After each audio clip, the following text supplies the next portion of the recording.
Iran और Israel की लड़ाई अभी की नहीं है, इसका बहुत पुराना जो है रिकॉर्ड है। पुरानी महाज़राई है, ताहम अभी नए सिरे से इसको ज़िंदा किया है इसराइल की जानिब से। जब ईरानी सफारत खाने को तबाह किया गया और वहाँ पर उनके जो अहम कमांडर है वो भी शहीद हो गए,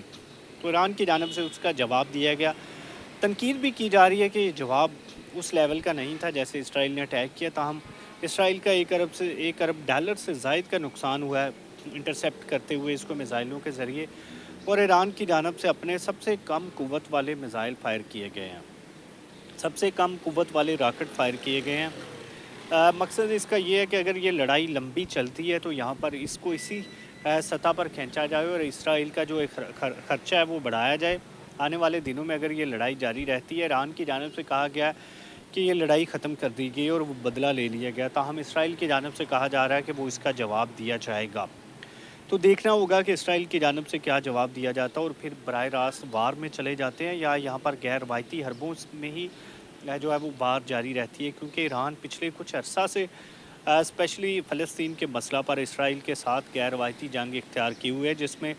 या हिज़्बुल्लाह की मदद की जाती है या इसी तरह से ईरानी जो फोर्सेस बनाई जाती हैं वो फोर्सेस के ज़रिए मदद करते हैं या उनको मिज़ाइलों से रॉकेटों से लेस करके इसराइल पर हमलावर किया जाता है। ईरानी मकसद ये है कि यहाँ पर इसराइल के अखराजात बढ़ाए जाएँ, इसराइल को जंग में घसीटा जाए, उसका मुआशी नुकसान किया जाए, ताहम ये जंग बराह रास्त ना हो, क्योंकि बराह रास्त जंग में ईरान का ज़्यादा नुकसान हो सकता है। ईरानी एयर फोर्स इसराइली एयर फोर्स का मुकाबला नहीं कर सकती, ताहम बहरिया की मद में ईरान काफ़ी मजबूत है और बहरिया की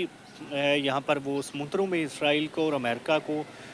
काफ़ी हद तक तंग कर सकता है। और इसी तरह से गोरिल्ला वारफेयर टैक्टिक्स जो ईरानी गवर्नमेंट जानती है, या ईरान ने जैसे 10 साल इराक के साथ जंग लड़ी है और उसके बाद हिज़्बुल्लाह को मुसलसल एम्पावर किया है, हिज़्बुल्लाह और हमास के ज़रिए इसराइल के नाक में दम किए रखा है, तो ये ईरान के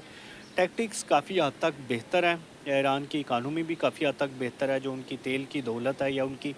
मुल्की लेवल पर चीज़ें वो भी बड़ी हद तक बेहतर हैं। तो ईरान इसराइल को इस जंग में लंबा घसीट सकता है, अमेरिका को भी घसीट सकता है, ताहम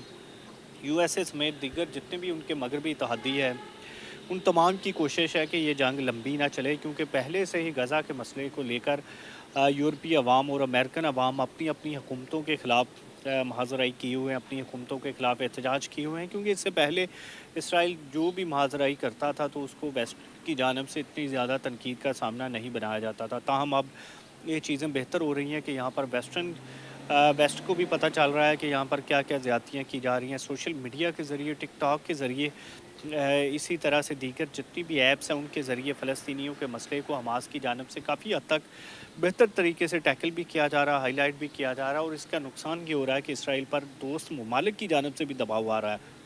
इसराइल को हमेशा जो है वो कहा जाता है कि यूएसए की हमायत की वजह से ही उसने जो है वो अरब ममालिक पर कब्ज़ा बरकरार किए रखा, अरब ममालिक की जगह पर कब्ज़ा बरकरार किए रखा और अब अरब ममालिक को हर जंग में शिकस्त दी। तो उसकी वजह यही है कि यूएसए की जानब से उनकी माली मदद भी की जाती है, यूएसए की जानब से उनको जो जंगी आलात है वो भी दिए जाते हैं, इसी तरह से एटमी पावर भी उन्हें बनाया गया, उनकी एयरफोर्स भी तगड़ी की गई है। तो अगर इसी तरह से अमेरिका पर और यूरोप पर दुनिया की जानब से अखलाकी दबाव बरकरार रहता है, तो शायद ये जंग जो कि कई महीनों से जारी है और उसमें कई हज़ार फ़लस्तीनी शहीद हो चुके हैं, लाखों बेघर और ज़ख्मी हो चुके हैं, तो शायद उनकी हालात जो है वो कुछ संभल सके। ताहम जितने भी मुस्लिम ममालिक हैं उनको अपना किरदार अदा करने की ज़रूरत है। पाकिस्तान को भी चाहिए कि अपना किरदार अदा करे, और इसी तरह से जो तगड़े सऊदी ममालिक है या दीगर ममालिक है वो भी इसराइल के साथ अगर तजारत बंद करें तो इसके भी जो मुस्बत असरात मुरतब हो सकते हैं। तो नाज़रीन, जितनी भी पेश रफ्त होंगी आप तक पहुँचाते रहेंगे। इस वक्त इजाज़त दीजिएगा। अल्लाह निगहबान।